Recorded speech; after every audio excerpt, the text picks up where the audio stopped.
नमस्कार, आप देख रहे हैं स्वतंत्र स्तंभ न्यूज़। सच्चाई देश की गलियों से। आइए डालते हैं नज़र आज की ताज़ा खबर पर। मेरठ के थाना जानी में दो बेटों और बहू ने मिलकर पिता की हत्या।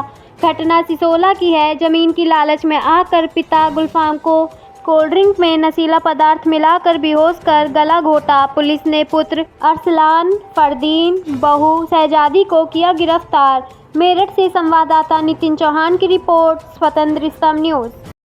थाना क्षेत्र जानी अंतर्गत सिसोला गांव के निवासी गुलफाम नामक व्यक्ति दिनांक 30 अगस्त को अपने घर में ही मृत अवस्था में पाए गए थे।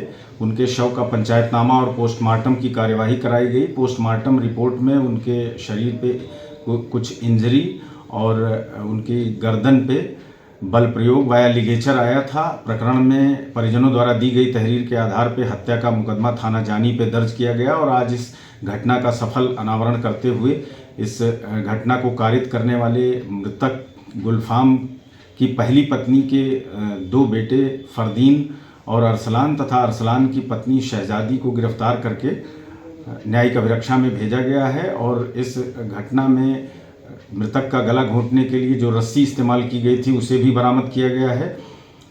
प्रारंभिक इन्वेस्टिगेशन में पता चला है कि मृतक की पहली पत्नी की कई वर्षों पूर्व मृत्यु हो गई थी। उन्होंने दूसरी शादी किया था और उनके नाम जो ज़मीन थी वो दूसरी पत्नी की लड़कियों की शादी करने के लिए वो उस ज़मीन को बेचना चाहते थे। इसको लेकर पहली पत्नी के बच्चे आक्रोशित थे और पहली पत्नी के देहावसान के बाद पहली पत्नी के बच्चों से इनका व्यवहार भी उचित नहीं था। इस बात को लेकर इस घटना को अंजाम दिया गया है और थाना जानी द्वारा अग्रेतर जो वैधानिक कार्यवाही है इस प्रकरण में की जा रही है।